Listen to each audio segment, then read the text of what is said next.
എന്തായാലും വേണ്ടിയില്ല ഈ വെക്കേഷൻ കഴിഞ്ഞ് ക്ലാസ് തുടങ്ങുന്നതിന് മുമ്പ് ജിമ്മിൽ പോയാണ്ട് ബോഡിയൊക്കെ ഒന്ന് സെറ്റാക്കി എടുക്കണം എന്നൊക്കെ പ്ലാൻ ചെയ്ത് നിൽക്കുന്ന ഇഷ്ടം പോലെ ചെക്കന്മാരുണ്ടാവും. മക്കളെ, എനിക്ക് നിങ്ങളോട് പറയാനുള്ളത്, നിങ്ങൾ ചാടി കയറി ജിമ്മിൽ പോയി അഡ്മിഷൻ എടുക്കുന്നതിന് മുമ്പ് ഞാൻ ഈ പറയാൻ പോകുന്ന കാര്യങ്ങളും കൂടി ഒന്ന് കേട്ടിട്ട് പോയിക്കോ. വീഡിയോ അവസാനം വരെ കണ്ടോ. ബിഗിനേഴ്സ് നിർബന്ധമായിട്ട് അറിഞ്ഞിരിക്കേണ്ട ഒരുപാട് കാര്യങ്ങൾ ഞാൻ ഈ വീഡിയോയിൽ പറയുന്നുണ്ട്. ആദ്യം എനിക്ക് നിങ്ങളോട് പറയാനുള്ളത്, ഓവറായിട്ട് എക്സ്പെക്ട് ചെയ്യാതിരിക്കുക.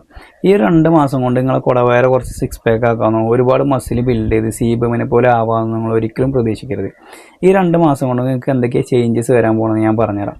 ഒന്നാമത്, നിങ്ങൾ വർക്കൗട്ട് കറക്റ്റ് ഫോമും ടെക്നിക്ക് യൂസ് ചെയ്തിട്ട് ചെയ്യാൻ പഠിക്കും. പിന്നെ അതേപോലെ മെഷീനറീസ് എക്യുപ്മെൻറ്റ്സ് ഒക്കെ കറക്റ്റ് എങ്ങനെ യൂസ് ചെയ്യുക എന്നുള്ളത് പഠിക്കും. നിങ്ങൾ ബോഡി പോസ്ചർ കറക്റ്റ് ആവും. നിങ്ങൾ വരുന്ന സമയത്ത് ചിലപ്പോൾ ഇങ്ങനെ ഫ്രണ്ടിലേക്ക് വളഞ്ഞ് കേൾക്കാറുണ്ടാവും നിങ്ങളുടെ ബോഡി. അതൊക്കെ ഒന്ന് മാറിയിട്ട് ബോഡി പോസ്ചർ ഒന്ന് കറക്റ്റായി ഒന്ന് നിവർന്ന് നിങ്ങളെ കാണാൻ തന്നെ അടിപൊളിയാവും. പിന്നെ അതേപോലെ നിങ്ങൾ വരുന്ന സമയത്ത് നിങ്ങൾ വെയിറ്റ് പൊക്കാനൊക്കെ ഒരുപാട് സ്ട്രഗിൾ ചെയ്തിട്ടുണ്ടാവും. അതേപോലെ ബെഞ്ച് പ്രസ് കളിക്കുന്ന സമയത്ത് ബാലൻസ് ഒന്നും കിട്ടിയിട്ടുണ്ടാവില്ല, അങ്ങോട്ടും ഇങ്ങോട്ടൊക്കെ ആടി കളിക്കുക. അതൊക്കെ ഒന്ന് മാറിയിട്ട് നിങ്ങൾ കറക്റ്റ് വർക്കൗട്ട് ചെയ്യാനായിട്ട് പഠിക്കും. അതിനേക്കാൾ ഉപരി നിങ്ങൾ നല്ല ഡിസിപ്ലിൻ ഉള്ള ഒരാളായിട്ട് മാറും. പിന്നെ ജിമ്മ് എന്ന് പറഞ്ഞാൽ ഒരു പബ്ലിക് പ്ലാറ്റ്ഫോമാണ്. അതിൽ പല ടൈപ്പ് ആൾക്കാരുണ്ടാവും. നിങ്ങളെ സപ്പോർട്ട് ചെയ്യുന്ന ആൾക്കാരുണ്ടാവും, നിങ്ങൾക്ക് കാര്യങ്ങളൊക്കെ പറഞ്ഞു തരുന്ന ആൾക്കാരുണ്ടാവും. പിന്നെ നിങ്ങളൊരു ബിഗിനർ അല്ലെന്ന് കരുതി ഒരുമാതിരി നോട്ടം നോക്കുന്ന ഊളകളുണ്ടാവും. അങ്ങനത്തെ ആൾക്കാരൊന്നും നിങ്ങൾ മൈൻഡ് ചെയ്യേണ്ട ആവശ്യമില്ല. നിങ്ങൾ നിങ്ങളെ ലക്ഷ്യമായി മുന്നോട്ട് പോകാം. ഇനി നമുക്ക് വർക്കൗട്ടിൻ്റെ കാര്യത്തിലേക്ക് വരാം. നിങ്ങൾ വർക്കൗട്ട് സ്പ്ലിറ്റ് ചൂസ് ചെയ്യുന്ന സമയത്ത് ഒരുപാട് വർക്കൗട്ട് സ്പ്ലിറ്റ് ഉണ്ട്. Single muscle, double muscle, upper body, lower body, push pull leg, അങ്ങനെ ഒരുപാട് സ്പ്ലിറ്റ് ഉണ്ട്. അപ്പോൾ നിങ്ങൾ ട്രെയിനേഴ്സിനോട് ചോദിച്ചിട്ട് നിങ്ങളുടെ സമയത്തിനും സൗകര്യത്തിനും അനുസരിച്ചുള്ള ഏറ്റവും നല്ല സ്പ്ലിറ്റ് ചൂസ് ചെയ്യാം.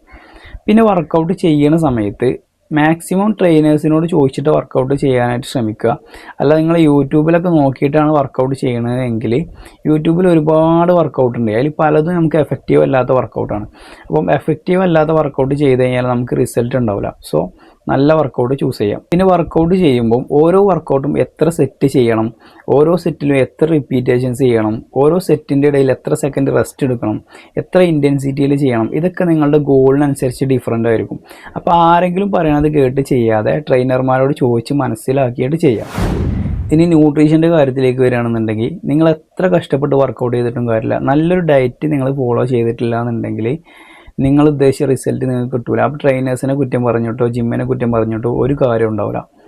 പിന്നെ വെള്ളം കുടി, എല്ലാ ദിവസവും കൃത്യമായ അളവിൽ വെള്ളം കുടിക്കുക. പിന്നെ അതേപോലെ നിങ്ങളെ മസിൽസ് ഗ്രോ ചെയ്യണമെന്നുണ്ടെങ്കിൽ അതിന് റെസ്റ്റ് കൊടുക്കണം. അപ്പോൾ എന്തായാലും ഒരു ദിവസം 6 മണിക്കൂർ മുതൽ 8 മണിക്കൂർ വരെ നിർബന്ധമായിട്ട് ഉറങ്ങാം. ഇനി നിങ്ങൾക്ക് എന്ത് ഡൗട്ട് ഉണ്ടെങ്കിലും, ഇത് ഞാൻ ബിഗിനേഴ്സിന് മാത്രം തരുന്നൊരു പ്രോമിസാണ്.